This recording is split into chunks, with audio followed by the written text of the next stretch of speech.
Hey everyone, welcome to the class. This is मैं Abhishek Sahu. Guys, आज की इस वीडियो में हम एटम चैप्टर 12 को बस 15 से 20 मिनट में रिवाइज कर लेंगे और सारे मोस्ट इंपॉर्टेंट पॉइंट्स के साथ मैं आपको इस चैप्टर को जो है खत्म करा दूंगा। ठीक है, ध्यान सुनिए जरा। सबसे पहले तो हमें गोल्ड फॉयल एक्सपेरिमेंट को पढ़ना होता है कि भाई गोल्ड फॉयल एक्सपेरिमेंट में यहाँ से जो है कोई भी हीलियम की न्यूक्लियस यानी कि अल्फा पार्टिकल को स्ट्राइक कराया जाता है। ये गोल्ड फॉयल होती है। इस गोल्ड फॉयल पे स्ट्राइक करने के बाद कुछ जो है अल्फा पार्टिकल सीधे चले जाते हैं, कुछ जो है 90 डिग्री ज्यादा बैंड हो जाते हैं, कुछ 180 डिग्री बैंड हो जाते हैं। तो ये सारी चीजें यहाँ पर नोटिस करी गई, उसको हम बोलते हैं ऑब्जर्वेशन रदरफोर्ड एक्सपेरिमेंट।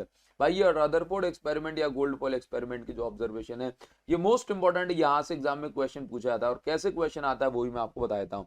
सबसे पहले चार बातें याद रखो कि most of the alpha particle pass straight through the foil. ज्यादातर अल्फा पार्टिकल तो इस गोल्ड फॉयल सीधे ही चले गए। केवल 0.14% अल्फा पार्टिकल ऐसे हुए जो 1 डिग्री से ज्यादा बेंड हुए। 8000 में से एक पार्टिकल, कितने, 8000 पार्टिकल में से लगभग एक पार्टिकल ऐसा हुआ जो 90 डिग्री से ज्यादा बेंड हुआ। और हार्डली यानी मुश्किल से ही कोई पार्टिकल ऐसा हुआ जो 180 डिग्री से बेंड हुआ। अब देखना आप इनको चारों पॉइंट को अच्छे से पढ़ लेना। यहां से देखो क्वेश्चन कैसे आते हैं ये बताता हूं। जैसे मान के चलो ये आपको क्वेश्चन दे दिया, तो बताओ जरा कि अल्फा ज्यादातर अल्फा पार्टिकल जो है सीधे पास हो गए। इसका अर्थ क्या हुआ? इसका अर्थ ये है कि भाई एक एटम के अंदर ज्यादातर स्पेस कैसी है? बोला खाली है। ठीक है, और क्वेश्चन क्या आ जाएगा? बोला कौन सा स्टेटमेंट रदरफोर्ड के अकॉर्डिंग करेक्ट नहीं है। तो हमने पढ़ा कि रदरफोर्ड का एटॉमिक मॉडल स्टेबिलिटी को एक्सप्लेन नहीं कर पाता। ठीक है, स्टेबिलिटी क्या होता है? रदरफोर्ड के एक्सपेरिमेंट में ये कहा गया कि अगर इलेक्ट्रॉन, रदरफोर्ड ने ये कहा था ना कि इलेक्ट्रॉन चारों ओर घूम रहा है, तो लोगों ने पूछा कि अगर इलेक्ट्रॉन न्यूक्लियस से चारों ओर घूम रहा है तो उसकी एनर्जी कम होगी। एनर्जी कम होगी तो रेडियस कम, रेडियस कम तो जो है जा करके ये न्यूक्लियस से टकरा जाएगा और एटम हमेशा के लिए डिस्ट्रॉय हो जाएगा। तो भाई एटम आज भी स्टेबल क्यों है? ये रदरफोर्ड का एटॉमिक मॉडल नहीं बता पाया, तो इसकी लिमिटेशन भी है। ठीक है, अच्छा आगे बढ़ेंगे। अब आगे देखो, रदरफोर्ड के इस एक्सपेरिमेंट में हमने क्या देखा कि कुछ अल्फा पार्टिकल जो है 180 डिग्री से लौट रहे, हालांकि वो बहुत कम थे, है ना। हार्डली कोई भी अल्फा पार्टिकल ऐसा हुआ जो 180 डिग्री रिफ्लेक्ट हुआ। ठीक है, इसके अलावा कुछ अल्फा पार्टिकल 90 डिग्री से रिफ्लेक्ट हुए, कुछ अल्फा पार्टिकल जो है बिल्कुल सीधे ही चले गए। ठीक, तो उसके बेसिस पर एक ग्राफ बनाया गया। इस ग्राफ में आपको वाई एक्सिस पे दिख रहा है नंबर ऑफ पार्टिकल स्कैटर्ड और एक्स एक्सिस पे आपको दिख रहा है स्कैटरिंग एंगल। तो यहाँ पर ये बताया गया, ये ग्राफ को जिस तरह का जो बन रहा है, इस ग्राफ में ये बताया गया कि देखो बहुत सारे पार्टिकल ऐसे हुए, बहुत सारे पार्टिकल ऐसे हुए जो बस 1 डिग्री के अंदर बेंड हो गए। ठीक है, और लगभग 180 डिग्री पे कितने पार्टिकल हुए? बहुत ज्यादा कम गिने चुने पार्टिकल। ठीक है, तो ये ग्राफ ये बता रहा है नंबर ऑफ अल्फा पार्टिकल कितने स्कैटर होंगे, तो एंगल के साथ और उसका रिलेशन ये होता है, तो ध्यान रखिएगा। ठीक है, अब देखो ये काफी इंपॉर्टेंट है, इस पर बेस्ड जो है क्वेश्चन पूछा था, डिस्टेंस ऑफ क्लोजेस्ट अप्रोच। जब कोई अल्फा पार्टिकल गोल्ड न्यूक्लियस की ओर जाता है तो आप यहाँ पर देखिए कि एक पॉइंट ऐसा आता है जब ये रुक जाता है और इसकी सारी की सारी काइनेटिक एनर्जी पोटेंशियल एनर्जी में कन्वर्ट हो जाती है। तो न्यूक्लियस से अल्फा पार्टिकल की वो डिस्टेंस जहां पे उसकी सारी काइनेटिक एनर्जी पोटेंशियल एनर्जी में कन्वर्ट हो जाए, उसको हम बोलते हैं डिस्टेंस ऑफ क्लोजेस्ट अप्रोच, और इसको हम आर नॉट से रिप्रेजेंट करते हैं। तो हमने क्या लिखा? At distance of closest approach kinetic energy alpha particle की पोटेंशियल एनर्जी के बराबर होती है। काइनेटिक एनर्जी के अल्फा लिखा, पोटेंशियल एनर्जी फॉर्मूला होता है के Q1 यानी पहला चार्ज जो कि गोल्ड न्यूक्लियस पे जो कि अल्फा पार्टिकल पे है 2E होता है, और दूसरा चार्ज जो कि गोल्ड न्यूक्लियस पे ZE होता है।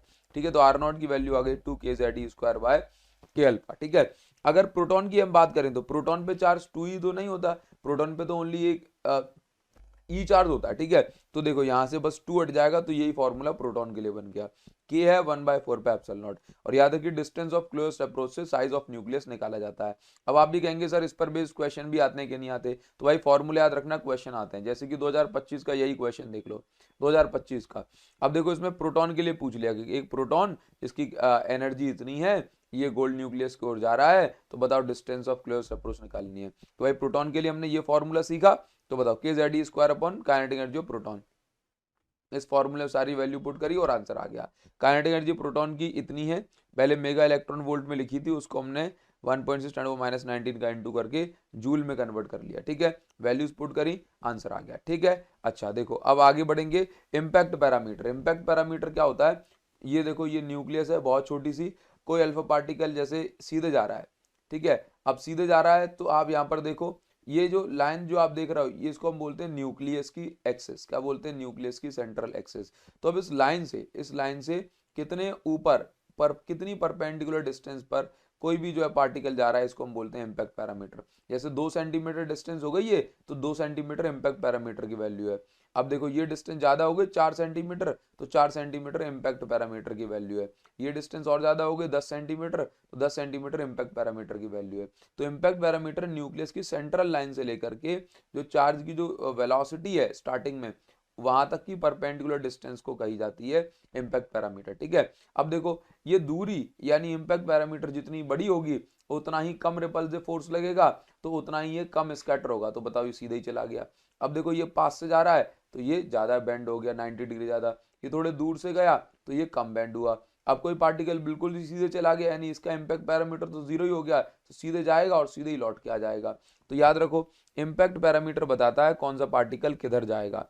अगर इम्पैक्ट पैरामीटर छोटा है तो पार्टिकल ज्यादा स्कैटर हो जाता है, अगर इम्पैक्ट पैरामीटर बड़ा है तो रिपल्सन फोर्स कम, और क्योंकि दूर है ना और ये कम स्कैटर होता है। तो इम्पैक्ट पैरामीटर का फॉर्मूला है, बी से हम इसको रिप्रेजेंट करते हैं। याद रखो smaller is the impact parameter, जितना छोटा ये इम्पैक्ट पैरामीटर उतना बड़ा एंगल बनेगा। ठीक है, अगर थीटा की वैल्यू 0 होगी तो इसके लिए इम्पैक्ट पैरामीटर बहुत ज्यादा बड़ा होने वाला है। ठीक है, और थीटा की वैल्यू 180 डिग्री कब होती है, ये बहुत पूछा जाता है, जब इम्पैक्ट पैरामीटर की वैल्यू 0 हो। ठीक है, यानी कि ये डिस्टेंस अब 0 होगी तभी थीटा जो है 180 डिग्री होगा। ठीक है, तो इम्पैक्ट पैरामीटर ट्रेजेक्ट्री बताता है, ठीक है, कि पार्टिकल कहाँ जाएगा। अब जैसे देखो 2019 में ये क्वेश्चन पूछा गया कि बताओ कि ये डायग्राम बना के दिया, इसमें बी क्या है, तो बोला बी इम्पैक्ट पैरामीटर, थीटा क्या है, स्कैटर एंगल है। अब आपको यहाँ पे ये बताना है कि बी की वैल्यू इम्पैक्ट पैरामीटर की वैल्यू कितनी होगी जब थीटा की वैल्यू 0 है। तो जब थीटा की वैल्यू 0 है तो इम्पैक्ट पैरामीटर वेरी लार्ज होगा, थीटा की वैल्यू 180 डिग्री है तो इम्पैक्ट पैरामीटर बहुत ज्यादा छोटा होगा। अब मैं आपको जो जो पॉइंट आपको बता रहा हूँ भाई ये मोस्ट इंपॉर्टेंट होगा, क्योंकि 15 मिनट में कोई फालतू बकवास तो मैं आप लोगों से नहीं कर सकता हूँ। ठीक है, अब आगे बढ़ेंगे। लिमिटेशन ऑफ रदरफोर्ड, रदरफोर्ड के एटॉमिक मॉडल की दो लिमिटेशन पढ़ लेना, एक तो ये स्टेबिलिटी को एक्सप्लेन नहीं कर पाया, और आगे जो स्पेक्ट्रल सीरीज जो आपको देखने को मिलेंगी बामर सीरीज, पास्चन सीरीज, उनके पीछे का रीजन भी ये नहीं बता पाया था। ठीक है, अब देखो रदरफोर्ड के एटॉमिक मॉडल में जो कमियां थी उसको बोर ने कुछ अजम्पशन देकर खत्म करा, जिसको हम बोलते हैं बोर पॉस्टुलेट। बोर ने अपने पहले पॉस्टुलेट में ये बताया कि इलेक्ट्रॉन जो है न्यूक्लियस के चारों ओर घूमती है, जैसे प्लेनेट जो है सन के चारों ओर घूमता है। अब देखो गोल घूमने के लिए सेंट्रीपिटल फोर्स चाहिए होता है इलेक्ट्रॉन को, तो सेंट्रीपिटल फोर्स कैसे इसको मिलता है, न्यूक्लियस के अट्रैक्शन फोर्स यानी कि इलेक्ट्रोस्टैटिक फोर्स ऑफ अट्रैक्शन जो होता है ये सेंट्रीपिटल फोर्स जो इसको प्रोवाइड कराता है, तभी इलेक्ट्रॉन गोल गोल घूमता रहता है। दूसरा पॉइंट जो यहाँ पर उन्होंने दिया तो इसका मतलब समझ गए, पहले पॉइंट में लिखा है कि न्यूक्लियस के चारों ओर घूमेगा इलेक्ट्रॉन तो उसको चाहिए सेंट्रीपिटल फोर्स, और सेंट्रीपिटल फोर्स जो है न्यूक्लियस अट्रैक्ट करके इसको प्रोवाइड कराती है। ठीक है, दूसरा पॉइंट, इलेक्ट्रॉन जो है किसी भी ऑर्बिट में नहीं घूमता, इलेक्ट्रॉन बस उन्हीं ऑर्बिट में घूमता है जिसमें घूमने वाले इलेक्ट्रॉन का एंगुलर मोमेंटम nh/2π के बराबर होता है। इसको हम बोर की क्वांटम कंडीशन कहते हैं। एंगुलर मोमेंटम nh/2π के बराबर होता है। n का मतलब है कि भाई पहली ऑर्बिट में n की वैल्यू 1 होगी, दूसरे में 2, तीसरे में 3। एंगुलर मोमेंटम को हम mvr is equal to nh/2π भी कहते हैं। ठीक है, mvr कहते हैं एंगुलर मोमेंटम को। ठीक, ध्यान रखो। तीसरी बात इसमें यहाँ पर ये बात कही गई कि एनर्जी, जैसे रदरफोर्ड से कहा था ना कि भाई साहब ये बताओ कि एनर्जी तो घटती चली जाएगी इलेक्ट्रॉन की, तो बोर ने ये बताया कि इलेक्ट्रॉन जो है स्टेशनरी ऑर्बिट में घूमते हैं, और इन ऑर्बिट में घूमते समय ये कोई एनर्जी रेडिएट नहीं करते, ये एनर्जी केवल ट्रांजिशन के दौरान रेडिएट करते हैं। जब ये हायर ऑर्बिट से लोअर ऑर्बिट में आते हैं ना, केवल तभी एनर्जी रेडिएट करते हैं। तो एनर्जी कितनी रेडिएट होगी, E2 - E1। ठीक है, अगर सेकंड ऑर्बिट में पहले थी, फर्स्ट ऑर्बिट में आ गया इलेक्ट्रॉन, तो E2 - E1 की जितनी एनर्जी रेडिएट होगी, और ये फ्रीक्वेंसी फॉर्मूला हो गया, इसको हम बोर की फ्रीक्वेंसी कंडीशन भी कहते हैं। अब देखो मैं आपको यहाँ पर इन पर बेस न्यूमेरिकल भी करवाऊंगा, तो सारी चीजें क्लियर हो जाएंगी। बट जैसे रेडियस के लिए डेरिवेशन आ जाए, कैसे करोगे कि बोर ऑर्बिट में जो इलेक्ट्रॉन घूम रहा है उस ऑर्बिट की रेडियस क्या होगी, तो बहुत सिंपल है। बोर का पहला पोस्टुलेट लगाओ, सेंट्रीपिटल फोर्स इलेक्ट्रोस्टैटिक फोर्स के बराबर होता है। सेंट्रीपिटल फोर्स का फॉर्मूला mv²/r, और इलेक्ट्रोस्टैटिक फोर्स का फॉर्मूला के मतलब जो है इलेक्ट्रोस्टैटिक फोर्स कांस्टेंट, z यानी न्यूक्लियस पे चार्ज और इलेक्ट्रॉन पे चार्ज E अपॉन दोनों के बीच के डिस्टेंस। तो ये फॉर्मूला बन गया kZe²/r²। ठीक है, नाउ तो ध्यान देखो, बोर का पहला पोस्टुलेट, यहाँ से v² की वैल्यू निकालो, बोर का सेकंड पोस्टुलेट, यहाँ से v² की वैल्यू निकालो, कंपेयर कर दोगे तो आपको r की वैल्यू मिल जाएगी। और ये r की वैल्यू क्या है, n²h² m के Z² हाइड्रोजन के लिए z की वैल्यू 1 होती है, तो r का ये फॉर्मूला बन गया रेडियस का। तो ये बन गया हमारे पास, तो रेडियस क्या है, n² के डायरेक्टली प्रोपोर्शनल है। तो पहली ऑर्बिट की रेडियस 1:4:9:16:25 होगी, इस तरह से हाइड्रोजन की रेडियस। एक बार फिर से क्या करेंगे, एक बार फिर से हम एक काम करेंगे कि भाई साहब इसके अंदर बोर के फर्स्ट पोस्टुलेट से हमने वी स्क्वायर की वैल्यू निकाली, सेकंड पोस्टुलेट से वी स्क्वायर की वैल्यू निकाली और कंपेयर कर दिया, तो यहाँ पर आर की वैल्यू हमें मिल गई, हो गया रेडियस का डेरिवेशन। कभी आपसे कहे कि वेलोसिटी का डेरिवेशन करो तो क्या करेंगे, मतलब बोर ऑर्बिट में घूमने वाले इलेक्ट्रॉन की वेलोसिटी कितनी होगी, तो बोर के फर्स्ट पोस्टुलेट से फिर से रेडियस की वैल्यू निकालेंगे, सेकंड पोस्टुलेट से रेडियस की वैल्यू निकालेंगे, कंपेयर कर देंगे, वेलोसिटी आ जाएगी। ठीक है, अब देखिए यहां पर आपको ये बताया जा रहा है कि आप कुछ नहीं कर पा रहे हो, सी का इंटू नीचे, सी का इंटू ऊपर, ये जो वैल्यू जो आपको दिख रही है इसको हम बोलते हैं फाइन स्ट्रक्चर कांस्टेंट और इसकी वैल्यू होती है 1/137। तो इसके बाद सीधा उठा के 1/137 C/n लिख दो, यानी कि हाइड्रोजन के एटम में इलेक्ट्रॉन की जो वेलोसिटी होती है वो हम इस फॉर्मूले से निकाल सकते हैं। सी यहाँ पे स्पीड ऑफ लाइट है, सी क्या है, स्पीड ऑफ लाइट है, और एन क्या है, कौन सी जो है ऑर्बिट की बात चल रही है। ठीक है, तो ये फॉर्मूला याद रखना। कभी एनर्जी के बारे में कहा जाए कि भाई एनर्जी के लिए डेरिवेशन करना है तो कैसे करेंगे, तो एनर्जी के लिए डेरिवेशन फिर से बोर के फर्स्ट पोस्टुलेट को हमने अप्लाई किया, यहाँ से mv² की वैल्यू मिली, इसके बाद हमने हाफ का इंटू दोनों साइड कर दिया, तो ये हाफ mv² होता है काइनेटिक एनर्जी, तो काइनेटिक एनर्जी की वैल्यू मिल गई। अब बात करेंगे पोटेंशियल एनर्जी की, तो पोटेंशियल एनर्जी का फॉर्मूला होता है के, पहला चार्ज तो न्यूक्लियस पे कितना चार्ज Ze, दूसरा चार्ज इलेक्ट्रॉन पे माइनस का ई अपॉन में रेडियस, ये फॉर्मूला होता है के Q1 Q2 bye are potential energy का। अब पोटेंशियल एनर्जी में क्या करते हैं हम, जो जिस पे जैसा साइन होता है ना वैसा लेते हैं, फोर्स में नहीं करते, देखो ऊपर नहीं लिया इलेक्ट्रॉन का माइनस साइन, लेकिन यहाँ पे लिया है। ठीक है, ध्यान रखो, तो पोटेंशियल एनर्जी ये आ गई। अब टोटल एनर्जी के लिए काइनेटिक एनर्जी पोटेंशियल एनर्जी को हमने ऐड कर दिया, तो भाई ये बन गई। अब इसके बाद जो बोर रेडियस हमने पिछले डेरिवेशन पे भी निकाली थी ना, उसकी वैल्यू पुट करेंगे तो ये आ जाएगा एनर्जी का फॉर्मूला। अब एनर्जी में एक सवाल बहुत पूछा था कि भाई साहब नेगेटिव साइन क्या बता रहा है एनर्जी में, तो नेगेटिव साइन ये बता रहा है कि इलेक्ट्रॉन अट्रैक्शन फोर्स से बंधा हुआ है न्यूक्लियस के। ठीक है, ध्यान रखो, तो ये फॉर्मूला आ गया, याद रखना है। अब इसके बाद इस फॉर्मूले में हमें एक बात समझ में आ रही है कि एनर्जी जो है ये n² के इनवर्सली प्रोपोर्शनल है, तो हमने ये लिख दिया energy is inversely proportional to n²। Hydrogen के लिए जब हम ये इस फॉर्मूले में सभी वैल्यू पुट करेंगे ना, जो जो गिवन टर्म्स हैं, तो उसके बाद ये बनेगी एनर्जी का फॉर्मूला। एनर्जी हाइड्रोजन के लिए फर्स्ट ऑर्बिट मतलब एनर्जी ऑफ इलेक्ट्रॉन ऐसे -13.6 upon n², -13.6 upon n² electron volt, ये चलेगा एनर्जी का फॉर्मूला। एन की वैल्यू 1 है, तो n की जगह 1 पुट करोगे तो पहली ऑर्बिट में एनर्जी, n की जगह 2 पुट करोगे दूसरी ऑर्बिट में एनर्जी, n की जगह 3 पुट करोगे तीसरी ऑर्बिट में, 4 पुट करोगे तो चौथी ऑर्बिट में एनर्जी। ठीक है, अच्छा, अब इसमें एक कंडीशन और कि भाई प्रूव करो कि बोर की क्वांटम कंडीशन, बोर की क्वांटम कंडीशन यानी कि LH is equal to NH/2π को प्रूव करो डी ब्रॉगली हाइपोथेसिस। तो डी ब्रॉगली की हाइपोथेसिस ये कहती है कि इलेक्ट्रॉन की जो ऑर्बिट है उसकी सरकमफेरेंस 2πr ये n लैम्डा के बराबर होगी। अब डी ब्रॉगली हाइपोथेसिस से लैम्डा की वैल्यू रख दो H/mv, बस mv को दूसरी साइड करो तो mvr बन गया, mvr को हम एंगुलर मोमेंटम बोलते हैं, हो गई बोर की क्वांटम कंडीशन प्रूव। ठीक है, डी ब्रॉगली की हाइपोथेसिस का भी हमने यूज ले लिया इसके अंदर। ठीक है, अब देखिए इस पर बेस जो है काफी सारे न्यूमेरिकल आ सकते हैं, वो मैं आपको भी पढ़ा दूंगा। सबसे पहला यहाँ पर एक नंबर का क्वेश्चन देखो 2025 में आ गया कि भाई करेक्ट रिलेशन लिख के बताइए, तो हमने लिख के बता दिया। दूसरा इसमें पूछा कि भाई नेगेटिव साइन क्या बता रहा है इसके अंदर, तो इलेक्ट्रॉन जो है न्यूक्लियस से बंधा हुआ है ये बता रहा है। तीसरा, अब देखो जरा यहाँ पे कह रहा है कि de Broglie wavelength calculate, de Broglie wavelength यानी कि लैम्डा की वैल्यू आपको निकालनी है, हाँ, और इसमें कह रहा है n is equal to second orbit में। तो सबसे पहले हम एक काम करते हैं, सेकेंड ऑर्बिट में रेडियस पता कर लो, तो रेडियस का फॉर्मूला होता है n² r0, और यहाँ पे r0 है ग्राउंड स्टेट की और जो है रेडियस, तो ग्राउंड स्टेट की जो रेडियस होती है 0.53 एंगस्ट्रॉम होती है। तो सेकंड ऑर्बिट में निकालना है, n की जगह 2 पुट करो तो ये रेडियस आ गई। भाई ये मोस्ट इंपॉर्टेंट है, इनको छोड़ के मत जाना यार, नहीं न्यूमेरिकल में आपको क्यों करवाता। ठीक है, तो डी ब्रॉगली हाइपोथेसिस से हमने जो है फिर देखो 2πr is equal to n lambda value put करेंगे, तो रेडियस हमने सेकंड ऑर्बिट की निकाली ली 2.12 इलेक्ट्रॉन वोल्ट, वो हमने यहाँ पुट करी और आंसर आ गया। ठीक है, इसके अलावा देखो ये मोस्ट इंपॉर्टेंट है भाई, मोस्ट इंपॉर्टेंट है, मोस्ट इंपॉर्टेंट है कि कभी आप लोगों से ये कहा जाए कि काइनेटिक एनर्जी और पोटेंशियल एनर्जी बीच में रिलेशन बताओ, तो एक रिलेशन होता है P is equal to -2k P2k। ठीक है, तो P is equal to -2k ये रिलेशन है, याद रखना। ठीक है, और kinetic energy is equal to minus का ई होता है। ठीक है, ध्यान रखो। अब कभी आपसे कहा जाए कि फर्स्ट एक्साइटेड स्टेट में टोटल एनर्जी -3.4 इलेक्ट्रॉन वोल्ट है, ठीक है। तो आपको काइनेटिक एनर्जी बताना है, तो भाई काइनेटिक एनर्जी होता है टोटल एनर्जी का नेगेटिव। तो टोटल एनर्जी इसमें दी गई है माइनस का 3.4 इलेक्ट्रॉन वोल्ट, तो काइनेटिक एनर्जी आ गई मेरे पास काइनेटिक एनर्जी आ गई प्लस का 3.4 इलेक्ट्रॉन वोल्ट, देखो ये आ गई। पोटेंशियल एनर्जी का है, तो potential energy is equal to minus का 2k।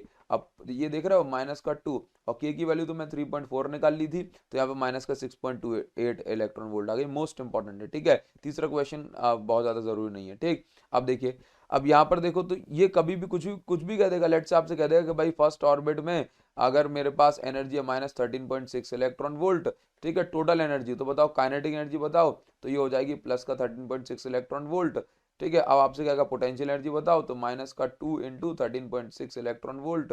सॉल्व करके बता देना कितना आ रहा है कमेंट सेक्शन में, ठीक है। चलो आगे बढ़ेंगे, अब आगे बढ़ जाते हैं। तो यहाँ पर देखो, अब आ जाता है हाइड्रोजन स्पेक्ट्रम। हाइड्रोजन स्पेक्ट्रम पर बेस्ड जो है क्वेश्चन पूछे जाते हैं, ठीक है। अब मतलब या इसको बोलूंगा,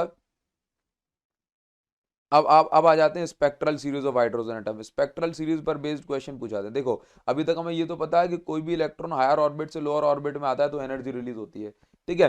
तो बस यही चीज बताई जा रही है कि अगर कोई इलेक्ट्रॉन किसी भी हायर ऑर्बिट से फर्स्ट ऑर्बिट में आ जाए तो एनर्जी जो रिलीज होगी उसकी वेवलेंथ अल्ट्रावायलेट रीजन में लाई करेगी, ठीक है। और लाइमन सीरीज आपको देखने को मिलेगी। अगर कोई इलेक्ट्रॉन किसी भी हायर ऑर्बिट से सेकंड ऑर्बिट में आ जाता है तो विजिबल रीजन में वो लाई करेगी और बामर सीरीज मिलेगी। मोस्ट इंपॉर्टेंट है। अगर कोई इलेक्ट्रॉन जो है किसी भी हायर ऑर्बिट से थर्ड ऑर्बिट में आ जाता है तो इंफ्रारेड सीरीज मिलती है, इंफ्रारेड रीजन में वो लाई करेगा और पास्टन सीरीज आपको देखने को मिलेगी। किसी भी हायर ऑर्बिट से फोर्थ में आएगा तो भी इंफ्रारेड रीजन में आएगा और ब्रैकेट सीरीज मिलेगी। फिफ्थ ऑर्बिट में आएगा किसी भी हायर ऑर्बिट से तो इंफ्रारेड रीजन में जाएगा, बट वो फार इंफ्रारेड रीजन में जाएगा और फंड सीरीज आपको देखने को मिलेगी, ठीक है। मतलब अगर कोई इलेक्ट्रॉन सेवंथ ऑर्बिट से सेकंड में आ गया तो भाई साहब सेकंड में आ गया, इसका मतलब है बामर सीरीज देखने को मिलेगी और बामर सीरीज विजिबल रीजन में लाई करती है, ध्यान रखिएगा। अब इसमें जो क्वेश्चन पूछे जाएंगे उसका फॉर्मूला तो मैं आपको बता ही रहा हूं, बट साथ ही साथ मैं आपको बता दूं कभी भी लॉन्गेस्ट वेवलेंथ कही जाएगी तो इलेक्ट्रॉन हमेशा पास वाली ऑर्बिट से आएगा, ठीक है। n1 फिक्स होगा तो n1 की वैल्यू अल्ट्रावायलेट के लिए 1 होगी, n1 की वैल्यू विजिबल के लिए 2 होगी, n1 की वैल्यू इंफ्रारेड के लिए 3 होगी, n1 की वैल्यू ब्रैकेट के लिए 4 होगी। तो आप ये देख रहे हो लॉन्गेस्ट वेवलेंथ कभी भी कहे तो लॉन्गेस्ट वेवलेंथ यानी कि इलेक्ट्रॉन पास वाली ऑर्बिट से आएगा, ठीक है। और n1 की वैल्यू फिक्स है, लाइमन के लिए 1, बामर के लिए 2, ठीक है। अब मिनिमम वेवलेंथ यानी कि शॉर्टेस्ट वेवलेंथ कहेगा तो n1 की वैल्यू तो फिक्स है, सीरीज के हिसाब से लेंगे, बामर के लिए 2, ब्रैकेट के लिए 4, ठीक है। लेकिन n2 की वैल्यू इन्फिनिटी यानी कि शॉर्टेस्ट वेवलेंथ के लिए n2 की वैल्यू इन्फिनिटी आएगी, ठीक है। ये क्या हो गया,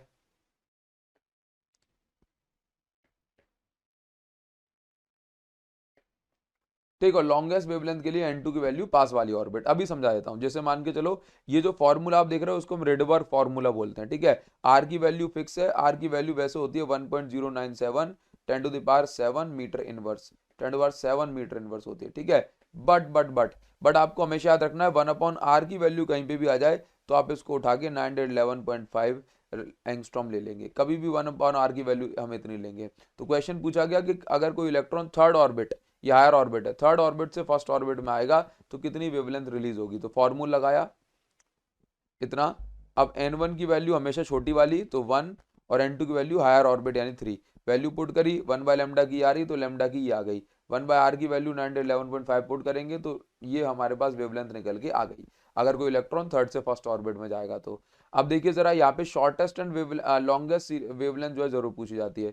शॉर्टेस्ट वेवलेंथ की बात करूंगा, जैसे कह रहा है कि लाइमन सीरीज की शॉर्टेस्ट वेवलेंथ निकालो, तो शॉर्टेस्ट वेवलेंथ के लिए क्या है, n2 की वैल्यू तो फिक्स है इन्फिनिटी और n1 की वैल्यू लाइमन के लिए फिक्स है 1, तो वैल्यूज पुट करेंगे आंसर ये आ जाएगा 911.5। ये लाइमन सीरीज की शॉर्टेस्ट वेवलेंथ है। अब लाइमन सीरीज की लॉन्गेस्ट वेवलेंथ की बात करेंगे तो देखो लाइमन में n1 तो फिक्स है और लॉन्गेस्ट वेवलेंथ के लिए पास वाली ऑर्बिट ली जाती है हमेशा, तो n1 के पास में कौन आएगा, 2 आएगा, तो वैल्यूज पुट करिए आंसर आ गया।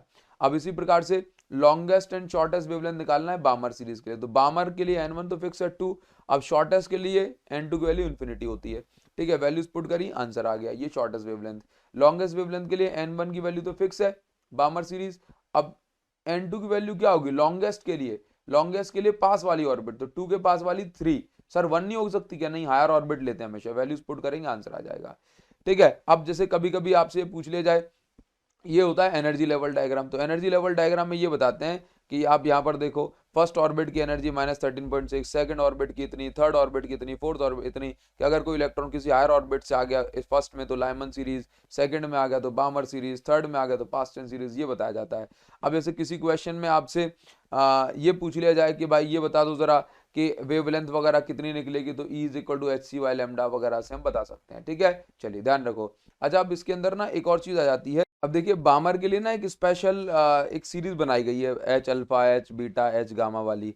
तो कभी ऐसे बामर में आपसे कह देना कि भाई calculate the H alpha line of बामर series, तो H अल्फा, अल्फा का मतलब पहली लाइन, तो N1 की वैल्यू तो बामर के लिए फिक्स है, तो पहली लाइन मिलेगी जब N2 की वैल्यू 3 लोगे।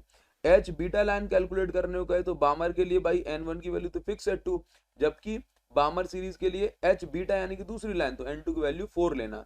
H गामा कहे तो बामर के लिए तो N1 फिक्स है 2, जबकि गामा कहे तो तीसरी लाइन यानी कि 5 लेना।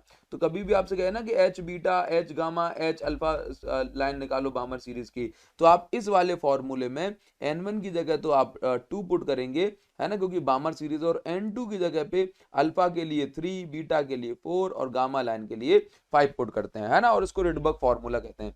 अच्छा, तो इतना हो गया। अब आप मुझे कमेंट सेक्शन में बताएंगे कि भाई कौन कौन से बैक बेंचर एग्जाम से ठीक पहले इस वीडियो को देख रहे हैं। मुझे पता करना है भाई अल्ट्रा लेजेंड जो है कितने जो है इस वीडियो को देख रहे हैं, ठीक है।